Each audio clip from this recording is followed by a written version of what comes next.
Hello दोस्तों, हमने हिंदी साहित्य का वस्तुनिष्ठ इतिहास शुरू किया था। अब हम उसके नेक्स्ट पार्ट भक्ति काल में आ गए हैं। हम भक्ति काल शुरू करते हैं। हमारा फर्स्ट क्वेश्चन है, समग्र भक्तिकालीन काव्य की कौन सी विशेषताएं लागू होती है? कौन सी विशेषताएं लागू होती हैं? अहंकार का त्याग। हम इसके बारे में जानेंगे। भक्तिकालीन कवियों ने धर्म प्राप्ति में अहंकार को बाध्य माना है, इसीलिए उन्होंने सर्वप्रथम अहंकार के त्याग पर बल दिया है। किसके त्याग पर बल दिया है? अहंकार के त्याग पर बल दिया है। अतः समग्र भक्तिकालीन काव्य पर अहंकार का त्याग की विशेषताएं लागू होती हैं। हमारा नेक्स्ट क्वेश्चन है, भक्तिकाल की समय सीमा क्या है? भक्तिकाल की समय सीमा क्या है? 1375 विक्रम संवत से 1700। और ये किसने मानी है? रामचंद्र शुक्ल ने। इसलिए इसका आंसर हो गया उपयुक्त में से कोई नहीं। हिंदी साहित्य में भक्ति काल का समग्र विक्रम संवत 1375 से विक्रम संवत 1700 तक माना गया है। और यह किसके द्वारा माना गया? रामचंद्र शुक्ल के द्वारा। भक्ति काल को ज्ञानाश्रयी शाखा, प्रेम श्रेयी शाखा और कृष्ण श्रेयी शाखा और राम श्रेयी शाखा में विभक्त किया गया है। ज्ञान श्रेयी शाखा के प्रमुख कवि कौन कौन हैं? कबीरदास, रैदास और मलुकदास। प्रेमश्री शाखा के प्रमुख कवि कौन है? मलिक मोहम्मद जायसी। कृष्णश्रेयी शाखा के प्रमुख कवि हैं सूरदास, नंददास, कृष्णदास, परमानंद दास, कुंभन दास, गोविंद स्वामी, मीराबाई और नरोत्तम दास, रहीम और रसखान। रामश्रेयी शाखा के प्रमुख कवि कौन है? तुलसीदास। नेक्स्ट क्वेश्चन है, संवत 1375 से संवत 1700 तक के साहित्य में कौन सी भावधारा परिलक्षित होती है? कौन सी भावधारा परिलक्षित होती है? भक्ति की। हमारा नेक्स्ट क्वेश्चन है, भक्ति के स्रोत को दक्षिण से उत्तर में प्रसारित होने के सिद्धांत का समर्थन करने वाले विद्वान कौन थे? आचार्य रामचंद्र शुक्ल। आप जानते हैं इनकी हर एक पंक्ति काफी इंपॉर्टेंट होती है। इसके बारे में जानेंगे हम। आचार्य रामचंद्र शुक्ल के अनुसार भक्ति का जो स्रोत दक्षिण की ओर से धीरे धीरे उत्तर की ओर पहले से ही आ रहा था, उसे राजनीतिक परिवर्तन के कारण शून्य पड़ते हुए जनता के हृदय क्षेत्र में फैलने के लिए पूरा स्थान मिला। शुक्ल जी की स्थापना का खंडन करते हुए द्विवेदी जी ये कथन सही है कि नैतिक सांस्कृतिक जिजीविसा ये शुद्धि वाले पोर्शन में भी आ सकता है और आध्यात्मिक संपन्नता का उद्घोष करने वाले भक्ति साहित्य हतपद पराजाति की संपत्ति नहीं है।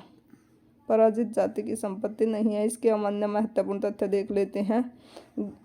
ग्रियर्सन, वेबर, कीथ विल्सन इत्यादि विदेशी विद्वानों के मत हैं कि भक्ति के उद्गम में ईसाइयों का प्रभाव है।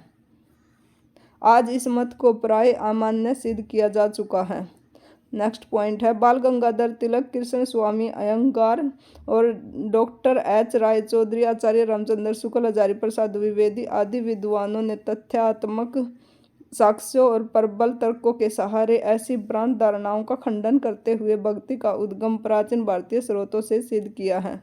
नेक्स्ट पॉइंट है, कुछ लोगों ने तात्कालिक रूप से परिस्थितिगत प्रेरणा के रूप में मुस्लिम आक्रमण और राज्य स्थापना से भक्ति आंदोलन को जोड़ा है, जिसमें रामचंद्र शुक्ल प्रमुख हैं। हमारा नेक्स्ट क्वेश्चन है, हिंदी साहित्य का भक्ति काल बाहरी आक्रमण की प्रतिक्रिया है। यह कथन निम्नलिखित में से किस विद्वान ने किया? रामचंद्र शुक्ल ने। रामचंद्र शुक्ल के कहे हुए जो भी पंक्तियां वो याद रखनी काफ़ी महत्वपूर्ण है।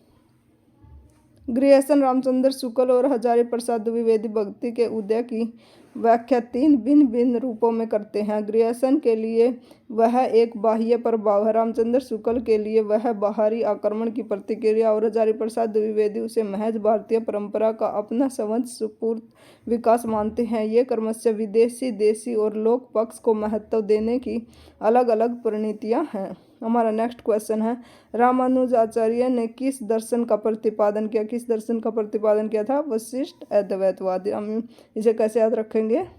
रामानुजाचार्य जी वशिष्ठ थे।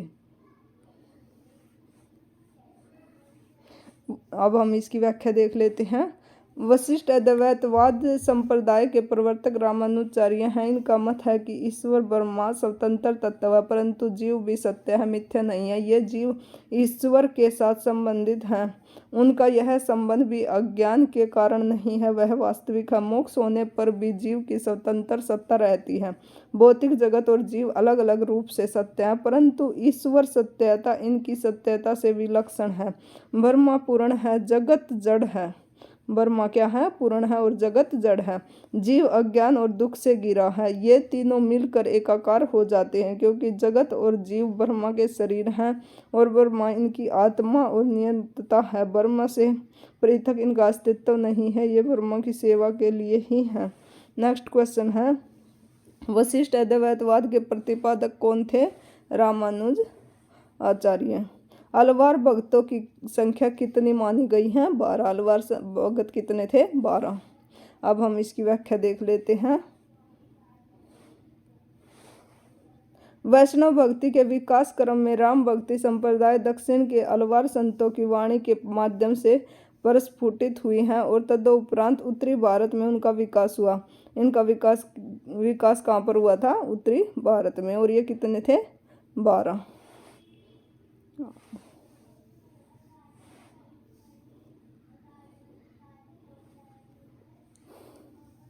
आगे तो कुछ इम्पोर्टेंट लग नहीं रहा है। अब हम नेक्स्ट क्वेश्चन देखते हैं। हाँ, ये लाइन इम्पोर्टेंट है। आचार्य रामानुज शेष अथवा लक्ष्मण के अवतार माने जाते हैं। ये लाइन इसमें इम्पोर्टेंट है। नेक्स्ट क्वेश्चन हमारा,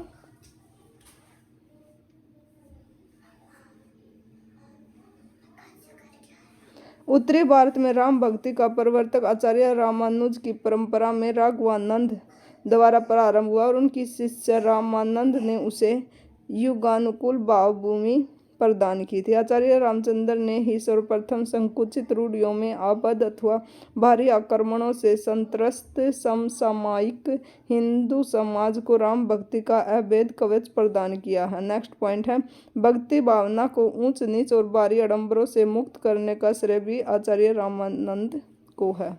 अलवार वैष्णव की संख्या कितनी है? अलवार वैष्णव की संख्या कितनी थी? 12। इसकी व्याख्या हम देख चुके हैं।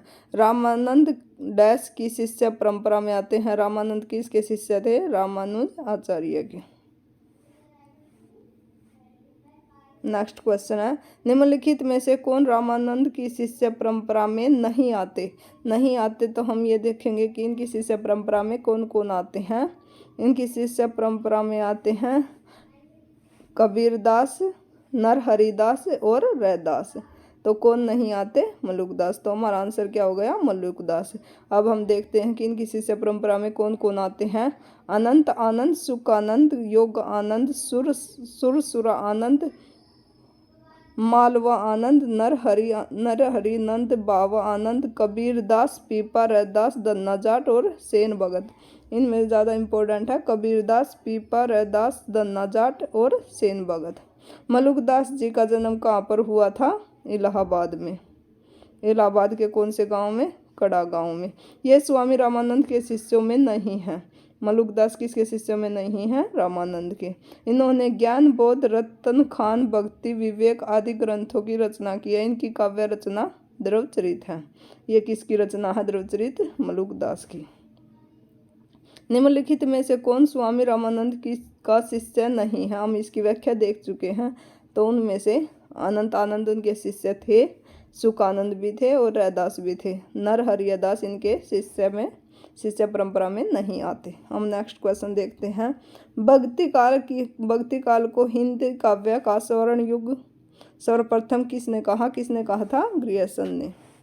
हिंदी के किस काल को स्वर्ण युग कहा जाता है? किस काल को कहा जाता है? भक्ति काल को। हम इसकी व्याख्या देख लेते हैं। हिंदी साहित्य में भक्ति काल को स्वर्ण युग माना जाता है। इस युग में ऐसे महान कवियों का जन्म हुआ है जिन्होंने हिंदी साहित्य का एक गौरवशाली स्वरूप प्रदान किया है। यद्यपि ये कवि भगत थे, किंतु उन भक्ति काव्य में जीवनदायिनी शक्ति के साथ साथ काव्यात्मक और सौंदर्य की भी महत्वपूर्ण रचना है। इस काल में कौन कौन से कवि थे? Kabirdas, Surdas, Tulsidas, Nanak JC, Nanddas, Mirabai. Next question है, भक्ति काल का नाम पूर्व मध्यकाल किस आचार्य ने रखा था? पूर्व मध्यकाल किसने रखा था? डॉक्टर नगेंद्र ने। डॉक्टर नगेंद्र ने इनका काल विभाजन किस प्रकार किया था? आदिकाल और मध्यकाल। मध्यकाल को इन्होंने दो भागों में बांटा था। पहला भाग था पूर्व मध्यकाल अर्थात भक्ति काल और उत्तर मध्यकाल अर्थात रीतिकाल। आधुनिक काल का कालखंड इन्होंने कौन से माने थे? पुनर्जागरण काल अथवा भारतेंदु युग, जागरण सुधार काल अथवा द्विवेदी युग, छायावाद युग और छायावादोत्तर युग। नाभादास कृत भगतमाल की भाषा क्या थी? ब्रज भाषा। नेक्स्ट क्वेश्चन है, इसकी व्याख्या देख लेते हैं। नाभादास के ग्रंथ का क्या नाम था? भगतमाल। और इसकी भाषा कौन सी थी? ब्रज भाषा। और इस ग्रंथ की रचना कब हुई थी? संवत 1642 ईस्वी में। और संवत 1769 ईस्वी में प्रियादास जी ने इनकी टीका लिखी थी। इनकी टीका किसने लिखी थी? भगतमाल की ऊपर प्रियादास ने। ब्रज भाषा पर इनका अच्छा अधिकार था और पद्य रचना में अच्छी निपुणता थी। नाभादास ने ब्रज भाषा में अष्टयाम की रचना श्रृंगार भक्ति और रसिक भावना को लेकर की है। इसमें कवि की शैली परिमार्जित, प्रांजल और भावपूर्ण है। इनके गुरु कौन थे? नाभादास के गुरु अरगदास जी थे। ये किसके समकालीन थे? तुलसीदास जी के। इसी व्याख्या में से हमारे कितने सारे क्वेश्चन बन रहे हैं। भगतमाल के रचनाकार कौन थे? नाभादास। नाभादास द्वारा लिखित अष्टयाम किस भाषा में लिखी गई थी? ब्रज भाषा में। अष्टयाम के रचयिता कौन थे? नाभादास। भगतमाल के रचयिता नाभादास के गुरु का क्या नाम था? अरगदास। अब हम इनके संत काव्य के बारे में देखेंगे। संत साधना का साहित्यिक रूप प्रारंभ हुआ था। संत साधना का साहित्यिक रूप कब प्रारंभ हुआ था? पंढरपुर में। कहाँ पर प्रारंभ हुआ था? पंढरपुर में। अधिकतर संत कवि कहाँ के थे? महाराष्ट्र के। संत साधना के साहित्यिक रूप महाराष्ट्र से ही प्रारंभ हुआ है। और महाराष्ट्र के कौन से गांव से? पंढरपुर से। नेक्स्ट क्वेश्चन है, ज्ञानाश्रयी शाखा के प्रमुख कवि कौन थे? कबीर दास। भक्ति काल को कितनी शाखाओं में बांटा गया है? 2 शाखाओं में। कौन कौन सी? निर्गुण शाखा और सगुण शाखा। निर्गुण शाखा को ज्ञानाश्रयी और प्रेमाश्रयी तथा सगुण शाखा के रामाश्रयी और कृष्णश्रयी को 2 शाखाओं में बांटा गया। ज्ञानाश्रयी शाखा के प्रमुख कवि कौन थे? कबीरदास। अन्य प्रसिद्ध कवि कौन कौन थे? नानक, संत रैदास, दादू दयाल और मलुकदास और धर्मदास तथा सुंदरदास। इनमें से सबसे पढ़े लिखे कौन थे? सुंदरदास। नेक्स्ट क्वेश्चन है, इनमें से ज्ञानाश्रयी शाखा के कवि नहीं हैं, तो हम जानेंगे कि कौन कौन इसमें कवि हैं। धर्मदास थे, दादू दयाल और कबीरदास। अरगदास इस शाखा के कवि नहीं हैं। ज्ञानाश्रयी शाखा के प्रमुख संत कवि का क्या नाम है? संत कवि का क्या नाम है? कबीरदास। क्योंकि चंद्रवरदाई और विद्यापति कब के हैं? आदिकाल के। और सूरदास राम भक्ति कृष्ण भक्ति शाखा के। नेक्स्ट क्वेश्चन है, निम्नलिखित में से संत काव्य परंपरा के अंतर्गत न आने वाले कवि का नाम क्या है? तो हम जानेंगे कि संत काव्य परंपरा में आने वाले कवि कौन कौन हैं। कबीर, दादू दयाल, नानक। तो नंददास इस परंपरा के कवि नहीं हैं। निर्गुण संत कवियों में सर्वाधिक शास्त्रज्ञ एवं सुशिक्षित कवि कौन थे? सुंदरदास। नेक्स्ट क्वेश्चन है,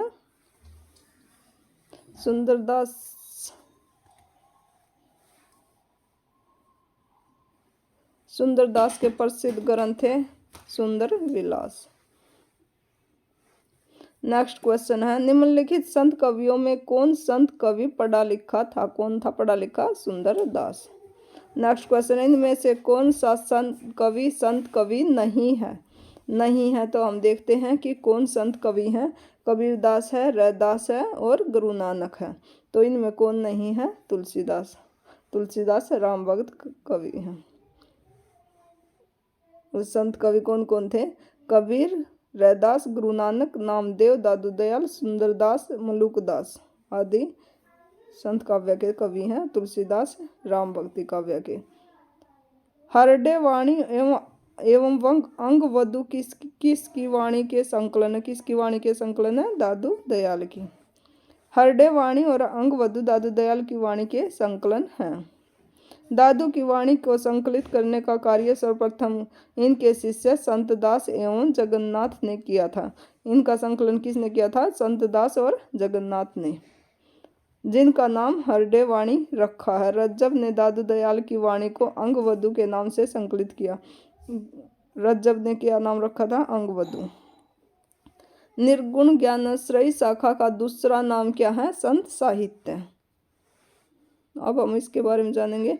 रामचंद्र शुक्ल ने निर्गुण संत काव्यधारा को निर्गुण ज्ञानाश्रयी शाखा का नाम दिया है। हजारी प्रसाद द्विवेदी इसे निर्गुण भक्ति साहित्य कहते हैं और डॉक्टर रामकुमार वर्मा केवल संत काव्य से संबोधित करते हैं। ये हमसे अलग अलग क्वेश्चन पूछा जा सकता है कि रामचंद्र शुक्ल ने निर्गुण ज्ञानाश्रयी शाखा और आचार्य हजारी प्रसाद द्विवेदी ने निर्गुण भक्ति साहित्य और रामकुमार वर्मा ने संत काव्य। अतः निर्गुण ज्ञानाश्रयी शाखा का दूसरा नाम संत साहित्य भी है। इस वर्ग के कवियों को संत कवि नाम से पुकारा जाता है। इस शाखा के प्रवर्तक कवि कौन है? कबीर दास, रैदास, गुरु नानक, नामदेव, दादू दयाल, सुंदरदास, मलुकदास आदि ज्ञान मार्गी शाखा के प्रमुख कवि हैं। नेक्स्ट क्वेश्चन है, कबीरदास किस काव्यधारा का प्रतिनिधित्व करते हैं? संत काव्य का। ज्ञान मार्गी शाखा के कवियों को किस नाम से पुकारा जाता है? संत कवि। संत काव्य नाम किसने दिया था? किसने दिया था? रामकुमार वर्मा ने। निम्नलिखित विकल्पों में से जो संत काव्य की विशेषता नहीं है उसे छांटिए। तो हम जानेंगे कि संत काव्य की विशेषताएं क्या क्या हैं। भारी आडंबरों का खंडन करना, ये इसकी विशेषता है। गुरु की महत्व और प्रतिपादन। सगुण ईश्वर की उपासना, सगुण ईश्वर की उपासना इसका विशेषता नहीं है। जाति पाति का विरोध करना, ये इसकी विशेषता है। सगुण ईश्वर की उपासना संत काव्य की विशेषता नहीं है। संत कवि मूर्ति पूजा और अवतारवाद के विरोधी थे, परंतु जाने अनजाने रूप में उनमें से कुछ की रचनाओं में सगुण तत्व का समावेश हो गया है। कबीर जैसे अद्वैतवादी कबीर क्या थे? अद्वैतवादी और निर्गुण दर्शन के सबल प्रतिपादक। कवि के काव्य में भी कहीं कहीं सगुण तत्व के दर्शन होते हैं। शेष विशेषताएं संत काव्य की हैं। निर्गुण काव्यधारा की प्रवृत्ति है। निर्गुण काव्यधारा की प्रवृत्ति क्या है? रूढ़ि एवं बाहरी आडंबरों का विरोध। निर्गुण काव्यधारा की प्रवृत्तियों में बौद्धों के समान अवतारवाद, मूर्ति, तीर्थ, व्रत, माला आदि सभी बाहरी आडंबरों एवं रूढ़ियों का विरोध किया गया है।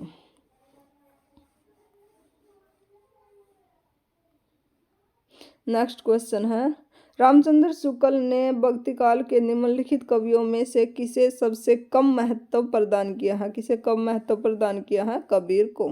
कबीर को रामचंद्र शुक्ल ने कम महत्व प्रदान किया है, क्योंकि इन्होंने तुलसीदास, सूरदास और जायसी पर स्वतंत्र रूप से विस्तृत समीक्षाएं लिखी हैं।